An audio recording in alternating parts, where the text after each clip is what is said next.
what made you say yes to Broken but Beautiful? Well, very honestly, when I was offered Broken but Beautiful, when we went for the story, and when I heard the story, I just loved the storyline and I could relate to it. And that's actually one of the biggest reasons why I went ahead for the show. How excited, nervous are you before your digital debut?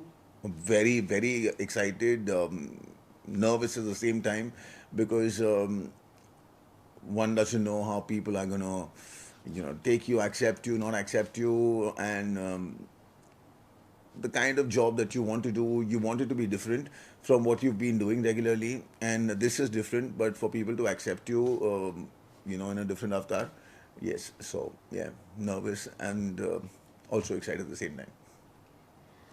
Third question, you have been a part of TV, fiction and non-fiction both, films and now OTT, and digital is on a boom currently. Right. Your thoughts on various mediums, do you think OTT is here to stay, and do you have a preference or any of these mediums?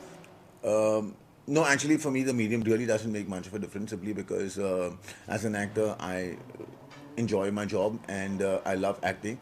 And so, wherever there's something great that comes my way, I like to go for it. And talking about OTT, yes, it is the next big thing now. And I see a lot of people getting onto it now, and now, unfortunately, for the times that we are in, there is not a lot of content that's there out on television, and so OTT is another way forward. And I just feel it's amazing that there's so much more that you can do in this space, and yeah, and it takes us all in, so that's great. Yeah. Any similarities between Siddharth and Agastya? Similarities between Siddharth, yeah, pretty much. I mean, yes.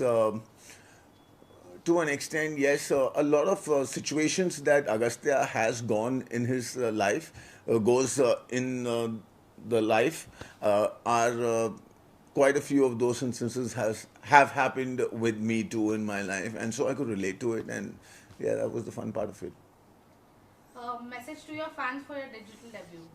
Yes, guys, I guess we all need to stay home. I know it just gets slightly boring at times and it gets frustrating at times, but we don't have a choice. The pandemic's huge, and also that, at this point, we haven't learned much about the virus. So we see it's best that we stay indoors and really not get out that much. And yeah, and not just for our safety, just for the safety of everybody at home. It's best that we stay in and just stay glued to OTT.